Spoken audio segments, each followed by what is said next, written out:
பயணம் போறேன்னு சொல்லியிருக்கீங்க. இப்போ அதுக்கான முயற்சிகளோ இல்ல இந்த ஒருங்கிணைப்புக்கான முயற்சிகள் எந்த லெவல்ல இருக்கு, என்ன ஸ்டெப்ஸ் எல்லாம் நடவடிக்கை 90% வந்துச்சு. 90% ஒருங்கிணைச்சு நல்லா இருக்கு. ஆரம்பிங்களா விளம்பரம் கொடுத்துருவோம். 10 days கடந்த சட்டமன்ற தேர்தல், நாடாளுமன்ற தேர்தல் நம்ம ஒரு கட்சி ஒருங்கிணைக்க போறோம்னு சொல்லி ஒரு சுற்றுப்பயணம் மேற்கொண்டோம். ஆனா அடுத்தபடியா இப்பவும் ஒரு சுற்றுப்பயணம் மேற்கொள்ள போறோம். இது பயனளிக்கும் நினைக்கிறீங்களா? அதிமுக தொண்டர்களுக்கு எத்தகைய புத்துணர்வு கொடுக்கும்? ஒரு பெரிய உற்சாகத்தை கொடுத்துருக்கு. முன்னாள் நிர்வாகிகள், அதாவது முன்னாள் அமைச்சர்களாக இருக்கட்டும், உங்களை பற்றிய கேள்விகள் நீங்க இந்த மாதிரி ஒருங்கிணைக்கக்கூடிய முயற்சிகள் எடுக்கிறதா அவங்க சொல்லும் பொழுது அவர்கள் கட்சியிலே இல்லை, அவர்களை பத்தி பேசுறாங்க. அதிமுக முன்னேறிருக்காங்க. அதாவது நீங்க சொல்றபடி கட்டுக்கோப்பா எடப்பாடி பழனிசாமி தலைவர் இருக்கு. அவங்க சொன்னது நீங்க சொல்றாங்க. முன்னாள் அமைச்சர்கள் எல்லாம் பலவே இருக்கும். நீங்கள் சொல்லப்படுறது கேட்கும்போது இப்போ நான் புறப்பட்டு போக போறேன். போக போறது வெளியில எல்லாருக்கும் தெரிஞ்சுதான் போக போறேன். அப்போ நீங்க பார்த்து தெரிஞ்சுக்கலாம். திமுக அமைச்சர்கள் களத்துல இருக்காங்க. அதிமுக நீக்கல. பாமகல முன்னாள் முதலமைச்சர் ஜெயலலிதா படத்தை பயன்படுத்துறாங்க. பாமக சொல்லுது அதிமுக தொண்டர்கள் எல்லாமே எங்களுக்கு தான் ஓட்டு போடுவாங்க அப்படின்னு சொல்றாங்க. அந்த மாதிரி அதாவது அம்மாவை பற்றி, அம்மா ஆட்சி செய்யும் போது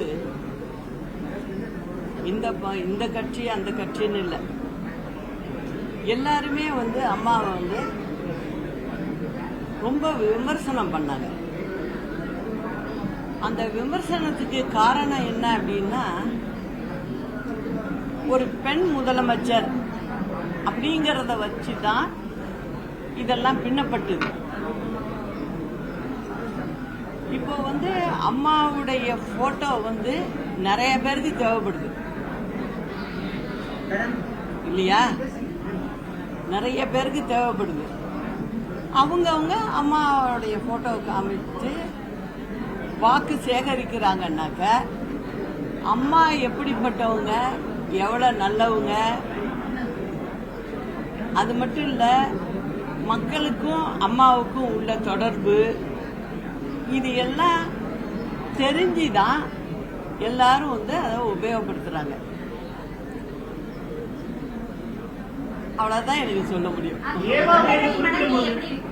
என்னமா அதிமுக தொண்டர்கள் மனது ரொம்ப நல்லா இருக்கு. எல்லாருக்கும் நான் வரணும், வெளியில எல்லா மாவட்டங்களுக்கும் வரணும் அப்படிங்கிறது அவங்களுடைய கோரிக்கையா இருக்கு. அதன் அடிப்படையில தான் நான் புறப்பட்டு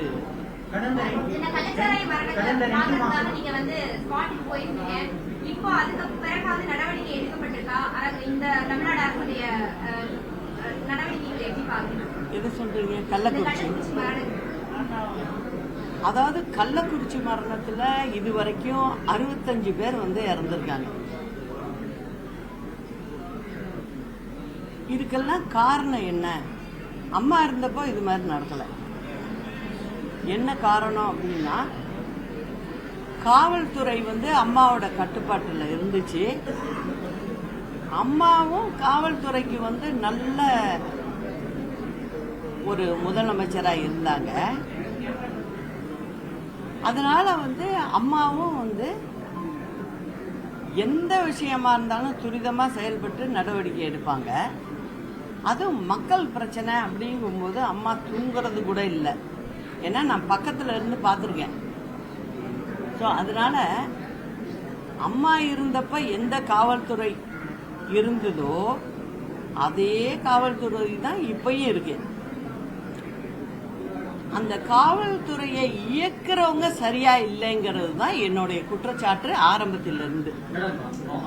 அதே சமயத்துல இந்த 65 பேர் இறந்திருக்காங்க. அந்த இடத்துக்கு நானும் போய் பார்க்கறதுக்கு போயிருக்கேன். நான் ஹாஸ்பிட்டலுக்கும், அதாவது மருத்துவமனைக்கும் வெளியில என்னோட வண்டி போகும்போது என்னுடைய பக்கத்துல போகும்போதே நான் ஒருத்தங்க படுத்திருக்கதை பாக்குறேன். ஒரு சகதியில ஒரு மனுஷன் படுத்திருக்காரு. அதுக்கு பக்கத்துல ரொம்ப அதிர்ச்சியா எனக்கு இருந்தது என்னன்னா, 2 காவலர்கள் நிக்கிறாங்க. நான் என்ன நினைச்சுக்கிட்டு போனேன் வண்டியில, சரி ஏதோ தெரியல, ஏதோ கேஸ் போல படுத்திருக்காங்க, பக்கத்துல காவல்துறை நிக்குதேன்னு நினைச்சிட்டு போனேன். ஆனா திரும்பி வர்றதுக்கு 1 மணி நேரம் ஆச்சு நான் வர்றதுக்கு அந்த இடத்துக்கு. அந்த சமயத்திலையும் அதே இடத்துல அவர் படுத்திருக்காரு. அதே காவல்துறை 2 பேரும் 2 கான்ஸ்டபிள் நிக்கிறாங்க. அதை பார்த்துட்டு நான் இறங்கி கேட்கிறேன்.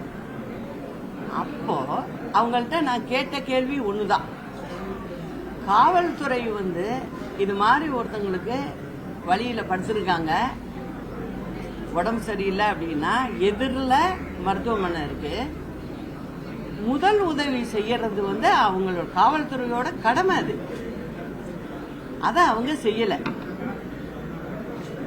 அதனால அவங்கள்ட்ட நான் பேசிட்டு அவரை தூக்கி மருத்துவமனைக்கு அனுப்பிச்சு பிறகுதான் நான் புறப்பட்டேன் சென்னைக்கு. அதாவது இன்னும் கொஞ்ச நேரம் போய் அவர் போயிருந்தா அவர் இன்னைக்கு உயிரோட இருக்க மாட்டார். ஆனா ஏதோ தெய்வ செயல், நான் அந்த நேரம் அங்க போறேன், அவரை பார்க்கிறேன், எப்படியோ சேர்த்து விட்டேன். எனக்கு என்ன பெரிய வருத்தம், இந்த அரசாங்கத்து மேலேயும் வருத்தம் என்ன அப்படின்னா, காவல்துறைய எப்படி இவங்க வச்சிருக்காங்கங்கிறத அந்த நிமிஷம் நான் புரிஞ்சுக்கிட்டேன். ஏன்னா அந்த காவல்துறையக்காரர்கிட்ட கேட்கிற கேள்விக்கு எனக்கு பதில் சொல்ல முடியல அவரால். யாருக்கோ மேலதிகாரிக்கோ யாருக்கு பர்மிஷன் கேட்கிறான்னு தெரியல, கேட்டுக்கிட்டு நிக்கிறார ஒழிய அவரை தூக்கி முதல் உதவி பண்ணணுங்கிற எண்ணமே அந்த காவல்துறை காக்கி சட்டை போட்டவருக்கு இல்ல. அந்த மாதிரியான அரசாங்கம் தமிழ்நாட்டில் இதுவரைக்கும் இருந்ததில்லை. ஆனா இப்போ இருக்கு. இதுல வேற திராவிட மாடல் ஆட்சின்னு வேற சொல்றாங்க. சொல்லிக்கிட்டு இந்த மாதிரி திமுக அரசு நடந்துக்கிறது எந்த விதத்துல நியாயங்கிறத உங்கள் வாயிலாக நான் கேட்டுக்கிறேன். வேற அமமுக வந்து பாஜகவோட இணைக்கப்படாத ஒரு ரேஷன் கடையில வழங்கப்படல, மக்கள் பாதிக்கப்பட்டிருக்காங்க, எப்படி பாக்குறீங்க? அதாவதுங்க, ரேஷன் கடையில் இது வரைக்கும் இந்த அரசாங்கம் வந்து 4வது வருடத்துல இருக்கு, சரிவர ரேஷன் சாமான்கள் வழங்கப்படுறதில்லை. அரிசி கொடுத்தா எண்ணெய் இருக்காது, எண்ணெய் கொடுத்தா சர்க்கரை இருக்காது. இது மாதிரி வந்து தொடர்ந்து எல்லா பொருளையும் அவங்க கொடுத்ததே இல்லை. இப்போ சமீபத்தில் பார்த்தீங்கன்னா 2 மாதமாக ரொம்ப மோசமா இருக்கு. கிட்டத்தட்ட பார்த்தீங்கன்னாக்க தமிழ்நாட்டில் 2,21,00,000 குடும்ப அட்டைகள் கொடுத்துருக்காங்க, அட்டைதாரர்கள் இருக்காங்க. அதுல 1,18,00,000 பேருக்கு அரிசி, 1 கிலோ துவரம்பருப்பு, 1 கிலோ பாமாயில் கொடுக்குற வழக்கம். இது யார் வாங்குறாங்க அப்படின்னு பாத்தீங்கன்னா, நடுத்தர குடும்பத்தை சேர்ந்தவங்க, ஏழை குடும்பத்தை சேர்ந்தவங்க. இவங்களுக்கு 2 மாதமாக இது கொடுக்கப்படலை. என்ன காரணம் அப்படின்னு பாத்தீங்கன்னா, அந்த துறை அமைச்சர் டெண்டர் விட்டு, டெண்டர்னாவே உங்களுக்கு புரியும்னு நினைக்கிறேன், டெண்டர் விட்டுட்டு இந்த நிமிஷம் வரைக்கும் அந்த டெண்டரை வந்து அப்ரூவ் பண்ணல, அதுக்கு ஒரு முடிவு எடுக்கல. அதனால பருப்பு சப்ளை சுத்தமா நின்று இருக்கு, பாமாயில் சப்ளையும் நின்று இருக்கு. கிட்டத்தட்ட 1,18,00,000 குடும்ப அட்டைதாரர்களுக்கு 20,000 டன்னு வாங்கணும் மாதத்திற்கு. அதே போல பாமாயில் 1,18,000 லிட்டர் வாங்கணும், 1,18,000 லிட்டர் வாங்கணும். அதையும் அவங்க வாங்கல. இது மாதிரி என்ன செய்யறாங்க இந்த திமுக அரசாங்கம், மக்களுக்கு போய் சேர வேண்டியதை முறையா கொடுக்க வேண்டிய நேரத்தில் கொடுக்கறதே இல்லை. எல்லாத்தையும் தள்ளி போட்டுக்கிட்டே போறாங்க. இப்ப சமீபத்தில் சட்டசபையில குறிப்பா அந்த துறை அமைச்சர் என்ன சொல்றாரு, நாங்க இப்பதான் டெண்டர் போட்டிருக்கோம். அவர் என்ன சொல்றாரு, முக்கியமா கவனிக்கணும், தேர்தல் நடைமுறை வந்துட்டு அதனால நாங்க வாங்கறது தள்ளி போயிட்டுங்கிறாரு. நான் என்ன சொல்றேன், பார்லிமெண்ட் தேர்தல், மக்களவை தேர்தல் எப்போ வருதுன்னு உங்களுக்கு தெரியாத அரசாங்கத்துக்கு? அப்ப மக்களுக்கு மாதம் எவ்வளவு கொடுக்கணுங்கிறது தெரியாதா உங்களுக்கு? அப்புறம் எதுக்கு நீங்க அமைச்சரா உட்காந்துருக்கீங்க? நீங்க முன்கூட்டியே டெண்டரை போட்டு வாங்க வேண்டியது தானே. இதெல்லாம் ஒரு சாக்கு போக்கு சொல்ற விஷயமா அது? இதனால எவ்வளவு பேர் பாதிக்கிறாங்க? 1,18,00,000 குடும்பம் பாதிக்குது. இதையெல்லாம் கேட்கறதுக்கு சரியான ஆள் அங்க இல்ல சட்டசபையில. அதனால அவங்க என்ன நினைக்கிறாங்க, நம்ம வச்சதுதான் சட்டம் அப்படின்னு சொல்லிட்டு போறாங்க. இவங்களுக்கு முடிவு கட்டணுங்கிறது தான் என்னோட வேலையா நான் எடுத்திருக்கேன் மக்கள் சார்பில். அதோட தொடக்கம் தான் என்னுடைய பயணமே. மக்களை போய் சேர்ந்து சந்திச்சு மக்களோட நான் உரையாடி பேசினாதான் இதுக்கு ஒரு முடிவு வருங்கிறத நான் நிரூபிச்சு காட்டணுங்கிறது தான் என்னோட எண்ணமா இருக்கு.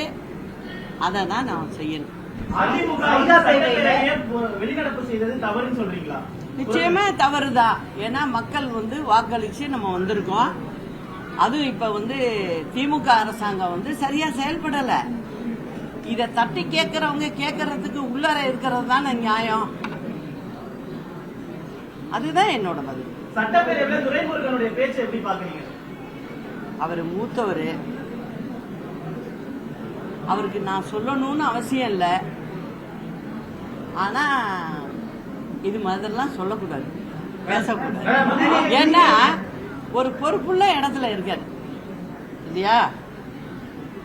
அவர் ஒரு பக்கம் பாத்தீங்கன்னா அரசாங்கத்தையே குறை சொல்ற மாதிரி இருக்கு இல்லையா. அது மட்டும் இல்ல, அதனால போய் சாராயம் வாங்குறாங்க அப்படின்னு சொல்றாங்க. அப்ப என்ன, இந்த அரசாங்கம் சாராயத்தை அனுமதிக்குதுங்கிற மாதிரி தானே இருக்கு. அந்த பேசுற துணி அப்படித்தானே கொண்டு போகுது. அதெல்லாம் நிறுத்தணும். மொத்தத்துல இந்த அரசாங்கம் வந்ததுலேருந்து 14-15 வயசு பிள்ளைகள்ல இருந்து எல்லாம் போதைக்கு அடிமையாயிருக்காங்க. இந்த மாதிரி கூலி வேலையை செய்வங்க இவங்கெல்லாம் இந்த மாதிரி கள்ளச்சாராயத்தை சாப்பிட்டு உயிர் போகுது. இதெல்லாம் இந்த அரசாங்கம் எடுத்துக்கிற மாதிரியே தெரியல எனக்கு. இதுக்கெல்லாம் வருங்காலத்துல தமிழ்நாட்டு மக்கள் நல்ல முடிவை கொடுக்கணுங்கிறது தான் என்னோட கோரிக்கை. அதிமுக இல்லவே இல்லைன்னு சொல்ற நபர்களுக்கு உங்களுடைய பதில் என்னப்பா? உங்களை அதிமுகவே இல்ல அப்படின்னு சொல்றவங்களுக்கு உங்களுடைய பதில் என்னவா? நான் இதுக்கெல்லாம் பதில் சொல்லிட்டு என்னுடைய தகுதி நியாயம் இதெல்லாம் வேற. ஏன்னா நான் தலைவர்கிட்டையும் அரசியல் சம்பந்தமா நிறைய கருத்துக்களை பரிமாற்றம் செய்திருக்கோம், பேசியிருக்கோம். அம்மாகிட்டையும் இத்தனை வருஷம் இருந்திருக்கேன். கிட்டத்தட்ட பார்த்தீங்கன்னா என்னுடைய 24வது வயதுலேருந்து நான் இதில் இருக்கேன். அதனால நீங்கெல்லாம் பார்க்க தானே போறீங்க.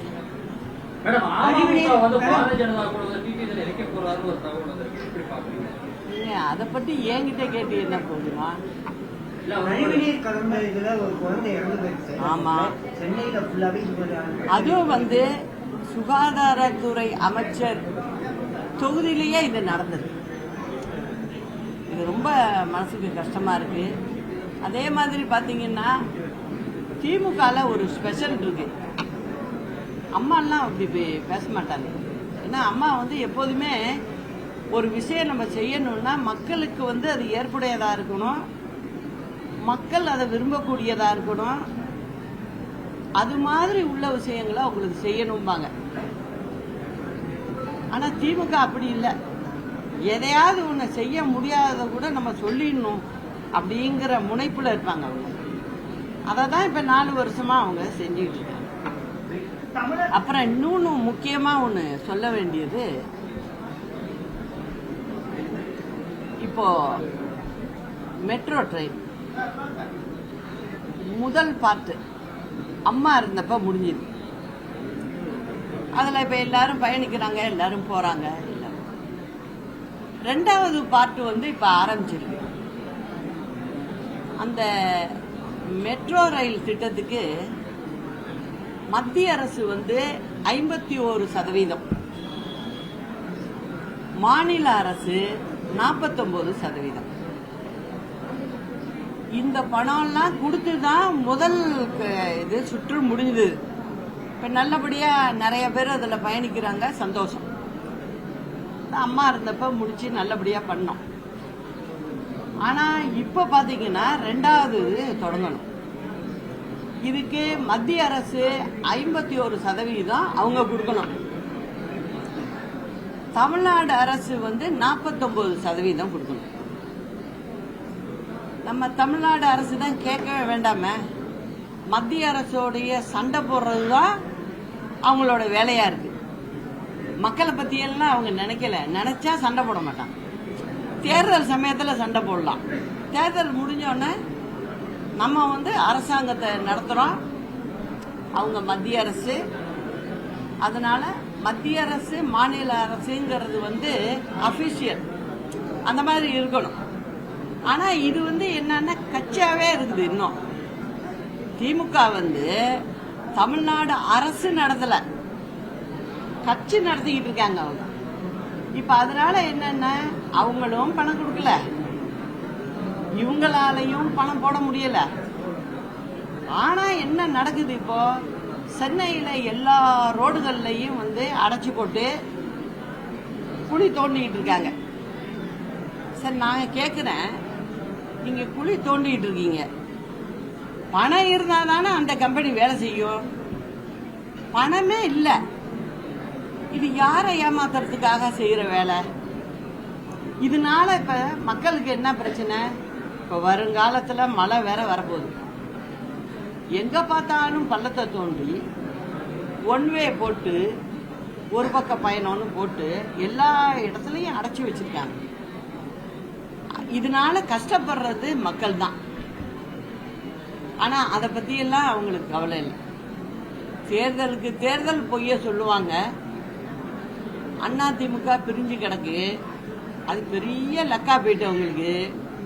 அதனால என்ன பண்றாங்க, நம்ம எப்படியும் வெற்றி பெற்றுருவோம், நம்ம பாட்டும் போவோம், மக்களை என்ன பாக்குறதுன்னு போயிட்டு இருக்காங்க. இதுக்கெல்லாம் விரைவில் 26 நல்ல முடிவு வந்துடும். வந்ததுக்கு பிறகு அம்மாவோட ஆட்சி எப்படி இருக்குன்னு நீங்களாம் எங்கேயும் போறதில்ல, இங்கே தான் இருக்கீங்க. நாங்க எப்படி நடத்துறோங்கிறதையும் பார்க்க தான் போறீங்க. கடந்த செய்தியாளர் சந்திப்பின் போது நீங்க கொடநாடு வழக்கை மேற்கோள் காட்டி பேசியிருந்தீங்க. ஆமா, அத சட்டப்பேரவையில முதலமைச்சர் சொல்றாரு, முறையான விசாரணை நடைபெற்று இருக்கு, 263 சாட்சியங்கள்லாம் நாங்க விசாரிச்சுட்டு இருக்கோம், சீரான முறையில அந்த விசாரணை போயிட்டு இருக்குன்னு சொல்றாரு. இதுல உங்களுக்கு நம்பிக்கை இருக்கா? எனக்கு நம்பிக்கை இல்லை.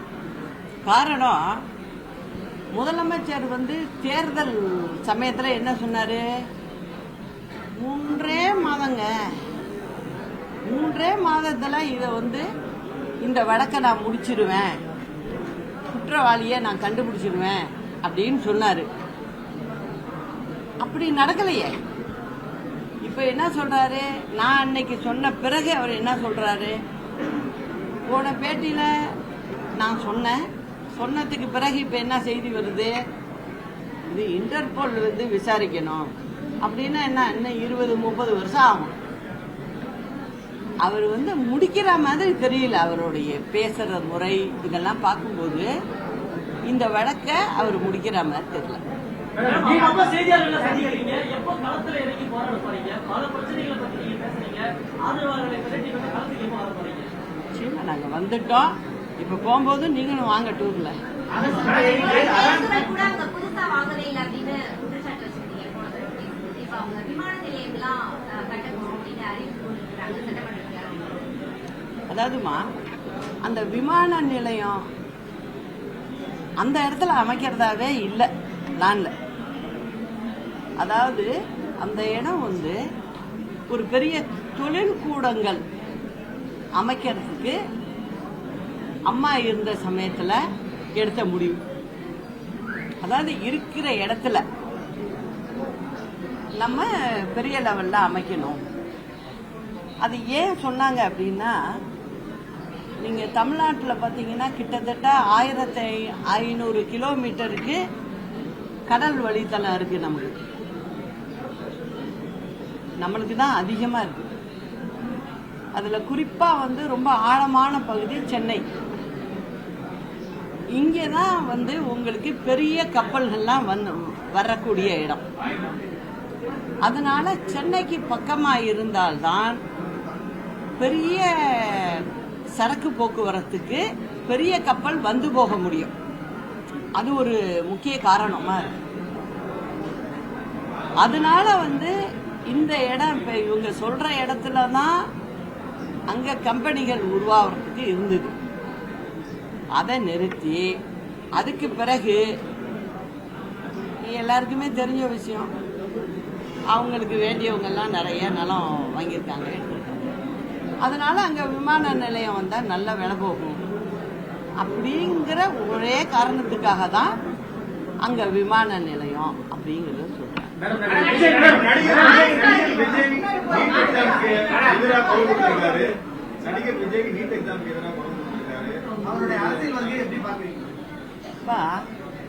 நீட்டு தேர்வை பத்தி ஒண்ணு முக்கியமா சொல்லணும். என்ன அப்படின்னா, காங்கிரஸ் அரசாங்கம், அதாவது கூட்டணியா அரசாங்கம் டெல்லியில இருந்தபோது 27/10/2010 அந்த அரசாங்கத்துல திமுகவும் அங்க வகிக்குது. அதுல இன்னும் பாருங்க, காந்தி செல்வன் அப்படிங்கிற திமுகவை சேர்ந்தவர் தான் சுகாதாரத்துறை இணை அமைச்சரா இருக்காரு. அன்னைக்கு இந்த நீட்டை கொண்டு வர்ற அன்னைக்கு நான் கதைய சொல்றேன். அந்த 27/10/2010 அன்னைக்கு அவங்க மத்திய அரசு அறிவிக்குது, நீட்டு கட்டாயம்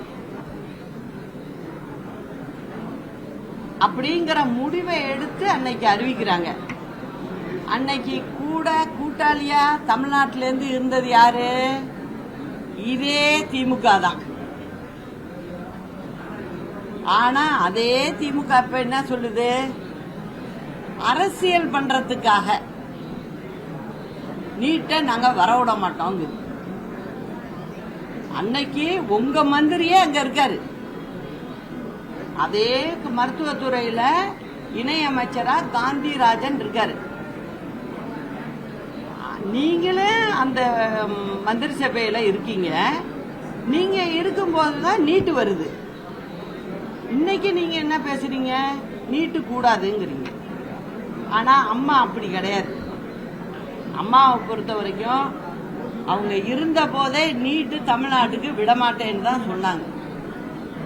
அம்மா இருந்திருந்தாங்கன்னா காவிரி பிரச்சனைக்கு எப்படி அம்மா வந்து ஒரு நல்ல தீர்வை கண்டாங்களோ, அதே மாதிரி நீட்டுக்கும் தமிழ்நாட்டுக்கு விலக்க வர்ற மாதிரி ஒரு முயற்சியை செஞ்சு அதுல வெற்றியும் பெற்றிருப்பாங்க.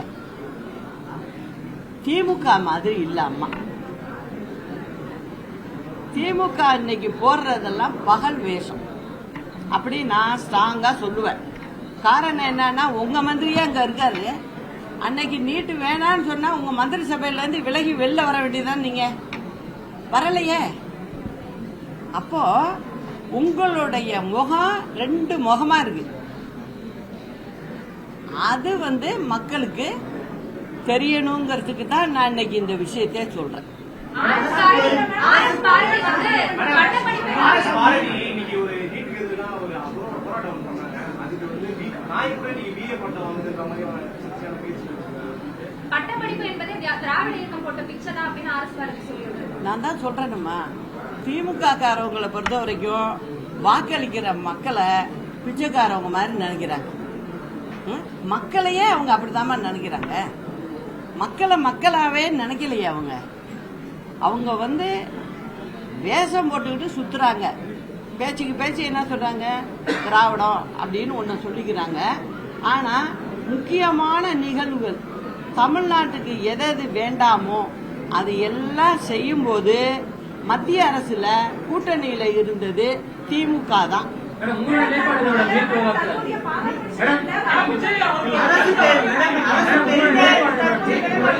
நிச்சயமாக தமிழ்நாட்டுக்கு நீட்டு கூடாதுங்கிறதுல எந்த மாற்று கருத்தும் இல்ல. அம்மா இருந்தப்ப என்னவோ அதுதான். நாங்க வந்தாலும் அதை நிறைவேற்றுறதுக்கு என்னென்ன செய்யணுமோ ஆக்கப்பூர்வமா, நல்லா கேட்டுங்க, ஆக்கப்பூர்வமா அதை நிச்சயம் செய்யும்.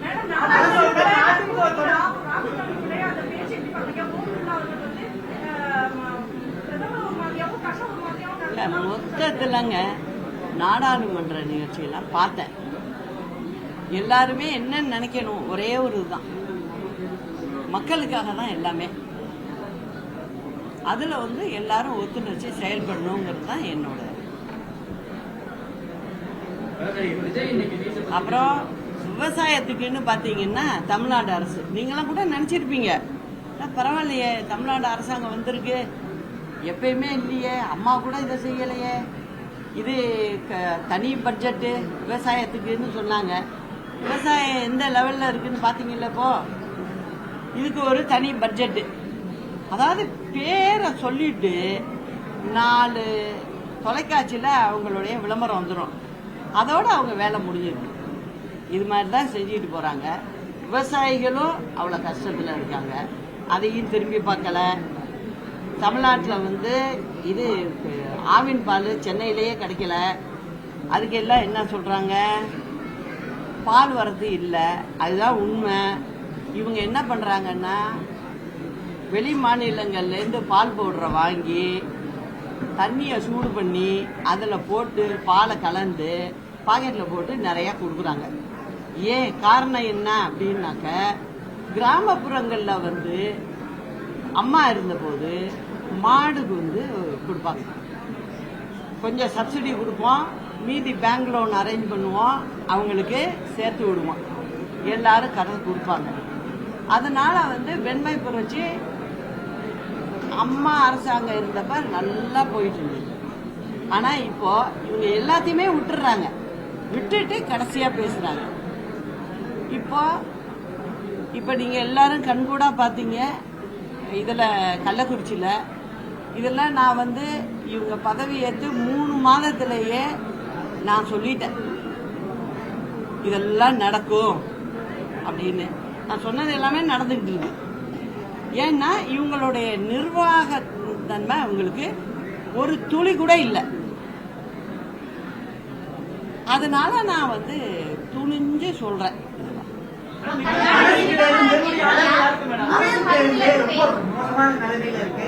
அரசு பேருந்தை பொறுத்தவரைக்கும் 22,000 பேருந்து அம்மா காலத்துல வாங்கினதுங்க. அதுக்கு எத்தனை வருஷம் கணக்கு போடுங்க. இப்ப ஒன்னும் வாங்கல. இவங்க வாங்காம இந்த பழைய பஸ் எல்லாமே ஓரம் கட்டப்பட்டிருக்கு. கொஞ்சம் பஸ்ஸை வச்சுக்கிட்டு ஒரு கிராமத்துக்கோ ஒரு ஊருக்கோ 3 முறை 4 முறை போயிட்டு வரணும்னா அதை ஒரு ட்ரிப் ஆக்குறாங்க. இந்த மாதிரி வேலை செஞ்சுக்கிட்டு இருக்காங்க. அதுல நிறைய ஒரு பையன் இறந்து போயிட்டா, இதெல்லாம் நடக்குது. இதுக்கு எல்லாத்துக்கும் காரணம் என்னன்னா திமுக அரசு சரியான முறையில செயல்படலங்கிற குற்றச்சாட்டை நான் தொடர்ந்து வச்சுக்கிட்டு இருக்கேன். கள்ளக்குறிச்சி விவகாரத்தில் எதிரொலியா வேணும் அப்படின்னு நிறைய அரசியல் போராடுறாங்க, சமூக ஆர்வலர்கள் சொல்றாங்க. தமிழ்நாட்டுல முழு மதுவிலக்கு சாத்தியமா?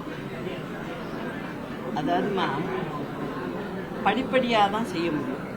அம்மா இருந்தப்பையும் படிப்படியாக தான் செஞ்சுட்டு இருந்தாங்க. இவங்க இப்ப நடக்கிற நிர்வாகத்திலேயே தவறு இருக்கு. அது கொஞ்சம் சரியா இருந்ததுன்னா இந்த உயிரிழப்புகள் வந்திருக்காதுங்கிறது என்னோட குற்றச்சாட்டு. நீங்க எப்ப போராட்டம் நடத்த போறீங்களா மேடம்? இந்த மத்திய போராட்டம் நடத்த போறீங்களா? அதாவது ஒன்று வச்சுங்க, எப்போதுமே ஒரு விஷயத்துக்கு போராட்டமோ சண்டை போட்டுக்கிட்டு இருக்கிறதோ தீர்வே ஆகாதுங்க. அது ஒவ்வொரு கட்சியும் நம்ம இருக்கிறோங்கிறத காமிக்கிறதுக்கு வேணா செஞ்சுக்கலாம். ஆனா உண்மை என்ன அப்படின்னு சொன்னீங்கன்னா, நீங்க தீவிரமா யோசிச்சு அதுக்கு என்ன நடவடிக்கை எடுக்கணுமோ அதை எடுக்கணும். காவிரி பிரச்சனையில எப்படி அம்மா அந்த நடவடிக்கை அம்மா எடுத்தாங்கன்னா, யோசிச்சோம். மத்தியில் ஆள்றவங்க 2 கட்சி தான். அதுல ஒருத்த மாத்தி ஒருத்த தான் கர்நாடகால வர்றாங்க. அப்படி இருக்கும்போது அவங்க அதை அரசியலா உபயோகிக்கிறாங்க கர்நாடகால. அப்படி இருக்கும்போது நம்மளுக்கு எப்படி காவிரி தண்ணியை விடுவாங்க? அதை நினைச்சுதான் நாங்க நீதிமன்றத்தை அணுகணும். நல்ல தீர்ப்பு கிடைச்சது. அதனால எல்லாத்துக்குமே ஒரு முடிவு வரணும்னா அதை தீவிரப்படுத்துறது சும்மா வெளியில நின்றுட்டு கோஷம் போறதுனால மட்டும் ஆகாது. ஏன்னா இதுல நாங்க பழக்கப்பட்டு அதுல வெற்றியும் பெற்றிருக்கோம். அந்த முறையில நம்ம போனோம்னா எல்லாத்துலயும் வெற்றி பெற முடியும். அதே சமயத்துல மத்திய அரசை பொறுத்த வரைக்கும் மத்திய அரசு கிட்ட முதலமைச்சர் என்ன பண்ணணும், இங்க அவரு சீஃப் மினிஸ்டரா இருக்காரு. அப்படி இருக்கும்போது தனக்கு வேண்டிய பிரச்சனைகளை போய் பேசி கொண்டுதான் அவங்கள்ட்ட வாங்கணும். அதை செய்யணுங்கிறது தான் என்னோட